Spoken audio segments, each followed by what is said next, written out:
नमस्कार, जितने लोग वीडियो देख रहे हैं, मैं महेश पांडे और ये वीडियो बहुत ज़्यादा ज़रूरी है, बहुत ही इम्पोर्टेंट टॉपिक पर है, इसीलिए मुझे जो है बनाना पड़ रहा है, वरना मैं नहीं बनाता। मैंने कोशिश किया था कि मैं ना बनाऊं, क्योंकि पहले तो मुझे पहले भी कहीं ना कहीं इस चीज़ पे था दिमाग में, लेकिन अब थोड़ा ज़्यादा हो गया है।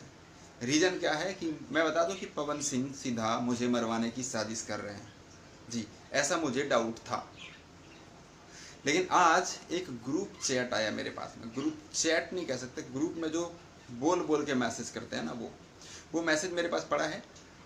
जिसने जिसने बात की है उन सबके नंबर भी हैं मेरे पास में। वो मैं इस वीडियो में नहीं दिखा रहा हूँ, मेरे पास में है। उनके पिक्स भी हैं मेरे पास जी, फोटो हैं जिसने जिसने बात किए हैं, और ये सब पवन सिंह के जो है वो आदमी हैं, क्योंकि उन्हीं से रिलेटेड इन लोगों ने बातें की है और सीधा सीधा बात किया है। वो सारे सबूत हैं मेरे पास, अगर दिखाने की जरूरत पड़ेगी तो मैं दिखा दूंगा कि महेश पांडे को बस मार देना है। फंडिंग करना है तो हम फंडिंग करने के लिए तैयार हैं, कोई बात नहीं, आप लोग तैयारी कीजिए।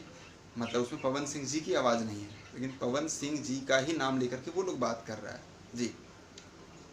ये सारे सबूत हैं। अगर ज़रूरत पड़ा मुझसे किसी ने, अगर पुलिस या कोई भी मेरे से उनका नंबर, उनका फ़ोटो मांगता है, वो रिकॉर्डिंग्स मांगते हैं, वो सब कुछ दे दूंगा। वो रिकॉर्डिंग में यहाँ लगाने में मुझे परेशानी हो रही है, मैंने लगाने की कोशिश किया, क्योंकि वो ग्रुप में जो व्हाट्सएप में जो बोल बोल के नहीं बातें करते हैं, बोल बोल के, तो वो सारी चीज़ें हैं। और इसके अलावा और भी, इसके पहले और भी कुछ मिले थे, वो मैं यहाँ पर नहीं लगाने वाला हूँ। लेकिन हाँ, वो रिकॉर्डिंग जो पवन सिंह जी ने खुद मुझे कहा था कि मैं फ़ोन पर नहीं बोलता हूँ, मैं तुझे सिखाऊंगा, तमीज रख फ़ोन, वो रिकॉर्डिंग आप एक बार फिर सुन लीजिए।